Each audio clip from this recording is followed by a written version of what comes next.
MCL Jasco is a Detroit-based minority-owned business that provides a variety of supply chain management services to customers all over the world. The company has won several awards, including Supplier of the Year for 2 years in a row. In addition to maintaining a diverse workplace, MCL Jasco is also really committed to giving young people a chance to learn the business. Joining me now is the company's president and CEO, Louis James. Welcome to American Black Journal. Thank you. So tell me about this business, how you started it, what it does, supply chain, obviously that has a lot to do with automotive. You are one of the biggest automotive suppliers in this area, correct? Well, one of them. One of them, yeah, right? But we started a long, long time ago in business with the family. I started in automotive about 30 years ago. Okay. Manufacturing. My brother owned a trucking company that transitioned into a logistics company, and we kind of diversified from area to area that allowed us to continue to grow and give opportunities for jobs for youth as well as adults. And talk to me about the drive, your drive to do it yourself, not to work for somebody else, but to own your own business. Well, you know, a foundation is very, very important. I was lucky to have a father who made sure we got up and went to work, and a mother who made sure we were educated. And that's a good pair, right? That's a good team. And he was an entrepreneur, so it kind of gave me that ambition to always want to be that. So you kind of prepare yourself from college, and where I got into business administration. And of course, after college, you got to get a job. So I was able to work long enough to start my own business. So and talk about that transition though, from going to work and having a job to deciding, okay, I've got enough experience, I've got enough capital and resources to be able to do this on my own. Well, yeah, the key to getting a job is you will always focus on going into business. Yes. So you went to work to try to save some money. In my case, I couldn't save enough, so I was lucky that my family kind of financed my first business. Okay, okay. $3,000, but my uncle had to put up his car. Wow, wow. So, and that's how it started. And that's how it started. Yeah. And at that particular time, it wasn't automotive or fast food, it was business. So whatever opportunity you could find, that was your start. Yeah, yeah. As an African American, though, I would imagine you faced quite a number of people who said, you can't do that, or we don't want you to do that, or we're not going to let you do that. I faced that yesterday. Yeah, I was gonna say, right? That's one of the issues. It never stops.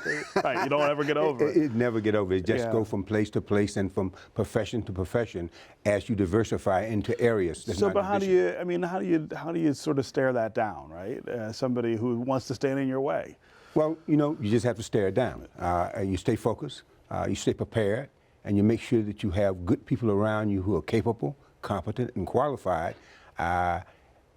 And you just keep moving forward. Yeah, yeah. When you started with your business, what was the reaction of the companies you supply? I mean, GM, I think, is one of your big clients. What was were they helpful, or were they sort of skeptical? Well, both. Yeah. It's kind of strange, I mean, there's a commitment to do something. But to what degree is that commitment? Diversity usually have a ceiling. Yeah. So it's kind of like you're moving just like all your competitors, but because you are supposedly a minority or a diverse company, the question is, can you do it? Not because you're not qualified, but because you are minority or diverse. Right. Sure, sure. And you've got to sort of prove over and over again. Over and over. It's a human obstacle. Yeah. It's not a capability obstacle. Yeah. What impact do you think minority minority-owned businesses have on our community? I mean, is that one of the things that's helping us move ahead? It has a tremendous impact because usually in our community, in a lot of areas, that's the only business that our community sees. And in a minority business, it's usually small enough for you to see the total business, where if you're in a very big business, you see a layer. Right. So it allows entrepreneurs a chance to come work for me and meet the CFO and meet the head of engineering and meet all of the people from the bottom to the top, where if you're doing maybe an intern in a very large company, you get to that one floor, and that's what you see. And that's the limit of your exposure. Exactly. Let's talk about the work that you do with young people. It really is different, and it's expansive. It's not just about internships. That you have other kinds of opportunities that you're giving these. It's about young jobs. people, right? But we're saying that an internship should lead to something, an experience should lead to something. So we are a very diverse company. So we're in logistics, we're in energy efficiency. So we allow our people that we train and intern to go into an experience, to go into a job, especially in non-traditional areas. The energy efficiency side was very non-traditional. And when the automotive industry had a downturn, a lot of those people were left out there. And we were able to bring in a lot of young and old people from 18 to 65 into the energy side, and we kind of changed them from blue collar to green collar. Right. I mean, that's the emerging sector. That's the emerging sector. Yeah. So being able to expose our community to that is extremely important. Yeah. I know you participated in the Rainbow Push Global Automotive Summit. Tell me about the importance of gatherings like that, conferences like that. It's very important, especially with Rainbow Push. We went on a trade mission to Japan. One of the problems that we had with all of the transplants, for lack of a better name, companies from there who are locating here or opening plants here, sure, is we got introduced to them, but we did not get introduced to their culture. So that trip was for us to understand why does Toyota, Honda, and Nissan make the decisions that they make. Why they operate the way they do. Exactly. How do we get exposed to that culture so we'll better understand what they expect from us as a business, not as a minority or a diverse business? Yeah. Have you found additional or different barriers to doing business with companies that are not American? I mean, the Japanese companies, the German companies, who also build cars in this country. Well, the major barrier has been understanding that culture. Yeah, okay? Or them understanding our culture, right? Yeah. And that's a major one. And that's one of the things that we found. What we found is that internally, while they may have had a diversity department, their own workforce internally was not diverse. Not diverse. Had no commitment to what their diversity department was working towards. So encouraging them to do as much inside as you are saying you're doing outside, it's the same.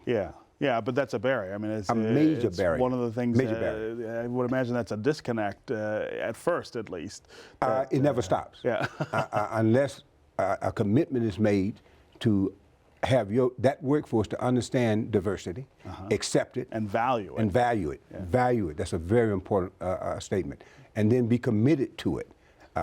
It makes it much easier then for those barriers to be broken down. Yeah. What do you tell aspiring minority entrepreneurs about what do they have to do? What are the things that make the difference between somebody who's successful at that and somebody who tries and maybe doesn't get there? Well, success is not promised, but you must be prepared for success, and you must strive and work every day. You must expose yourself to opportunities that allow you to be successful. You must educate yourself.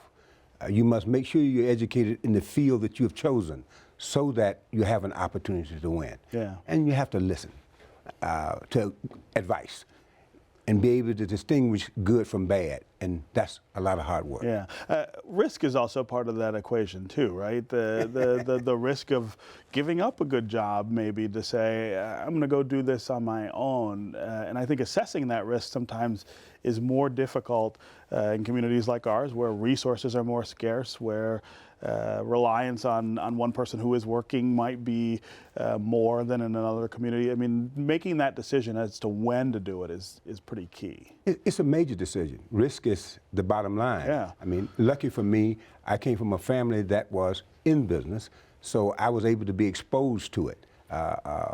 My father was a contractor, and I handled the concrete. Yeah. I knew I never wanted to do that again. That was too hard. That was out. You had to go wake up too early in the morning. But it never, so I learned from that. I know what I don't want to do. I don't know what I do want to do, right. But I know what I don't want to do. Yeah. So it allowed me first, though, to see his business, very small, and from the top to the bottom. And I was at the bottom in his business. So, but the risk you have to understand those risks. Financial risk is the biggest problem. Yes. But how to handle financial requirements is the first thing that you have to learn. Right. It's a risk there sometimes because the financial industry or the financial companies don't think you're able to pay it back. Yeah. Okay. Yeah. So you have to be able to understand what the requirements are. Yeah, and meet them. Yeah. Yes. Well, you have been very successful at that, and thank you for sharing that with our Thank audience you. today.